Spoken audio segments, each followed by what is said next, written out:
18 जनवरी को धूप देख अगर आप ये सोच रहे हैं कि अब कड़ाके की ठंड से राहत मिल जाएगी तो गलत हैं आप। मौसम में बड़ा बदलाव जल्द ही होने वाला है। तेज बर्फीली पछुआ हवा धूप रहने के बावजूद भी कनकनी बनाए हुए था। सूरज ढलते ही रात के समय लोग ठिठुर गए।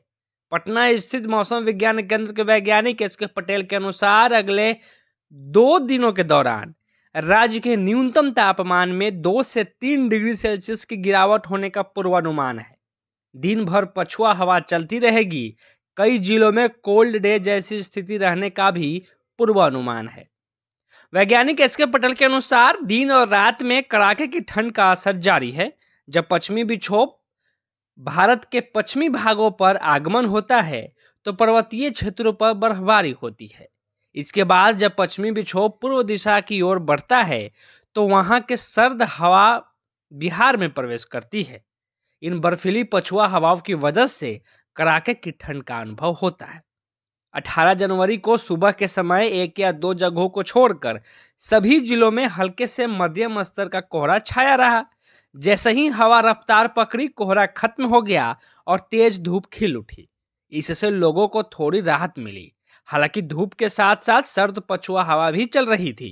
इस वजह से धूप रहने के बावजूद भी कनकनी का एहसास हो रहा था।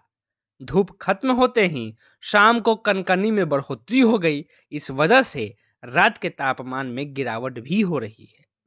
आज यानी कि 19 जनवरी से पहाड़ों पर हिमपात, मैदानी भागों में सर्दी का मौसम और कोहरे का प्रकोप देखने को मिलने वाला है।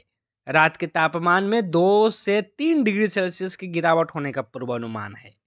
बिहार मौसम सेवा केंद्र द्वारा जारी पूर्वानुमान के अनुसार राज्य के अधिकांश भागों में मध्यम से तेज गति की पछुआ हवा चलने की स्थिति आज भी जारी रहने की संभावना है। इस वजह से शीतलहर जैसी स्थिति बनने की संभावना दिखाई दे रही है। आज राज्य के उत्तरी भाग जैसे पश्चिम चंपारण, सीतामढ़ी, मधुबनी, दरभंगा, सुपौल, पूर्णिया, अररिया और किशनगंज जिलों में घना कोहरा छाया हुआ है, जबकि पटना, कैमूर, रोहतास, गया समेत शेष सभी जिलों में हल्के से मध्यम स्तर का कोहरा छाया हुआ है। आज दिन का अधिकतम तापमान 20 डिग्री सेल्सियस से 22 डिग्री सेल्सियस के बीच, जबकि रात का न्यूनतम तापमान 8 डिग्री सेल्सियस से 12 डिग्री सेल्सियस के बीच रहने का पूर्वानुमान है। पटना से लोकल एडिटिंग के लिए सच्चिदानंद की रिपोर्ट।